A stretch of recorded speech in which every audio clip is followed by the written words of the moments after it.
أسرار جديدة ومحدش قالها عن موضوع الحادثة اللي حصلت في المنصورة، الحادثة البشعة اللي حصلت في المنصورة. هقولك السبب ايه بالظبط. اللي حصل انه في عمارة مستقبل وطن اللي في المنصورة كان العقيد المحترم كان بيجيب صاحبه الكويتي وقلبينها ايه عربخانة ومخليين فيها نسوان ونجاسة ومخدرات وشرب وعربدة. فالمهم واحدة من النسوان دي طلعت اتمسخرت على الكويتي، قام الكويتي سخنت في دماغه مع شرب الشابو الايس ده اللي دايما اي حد بيشربه يروح يدبح على طول، اعوذ بالله. اللي هم مالوا البلد دي عشان يخلوا الناس ما تدراش.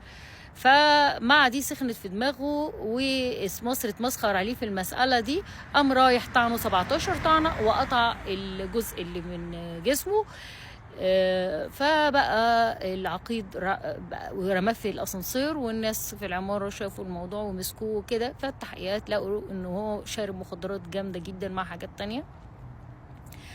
فهو ده الجيش وافراد الجيش اللي بيعملوه والمسخره. بصوا الملك كان بيقول لكم، كان بيجيب تسريبات، وانا قلت لكم في الحلقه اللي فاتت ان القصه مش قصه تسريبات قد ما هي قصه صراعات واضحه جدا في الانتخابات، اوسخ من اللي كان بيحصل عند وقت مبارك.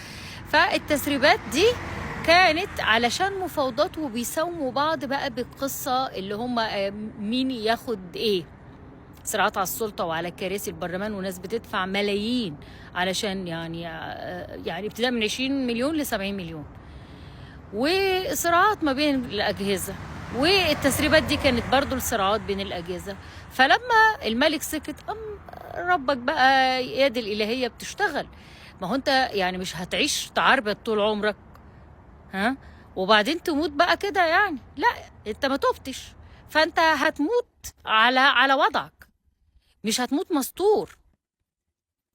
يعني يا ريت يعقلوا ويسيبوا البلد ويروحوا لسكناتهم، والسيسي يعني يغور في 60 داهية أو يعتقلوه بالخيانة العظمى، واللي يقف جنبه يتحكم زيه، والناس تطلع من السجون يا مفتري.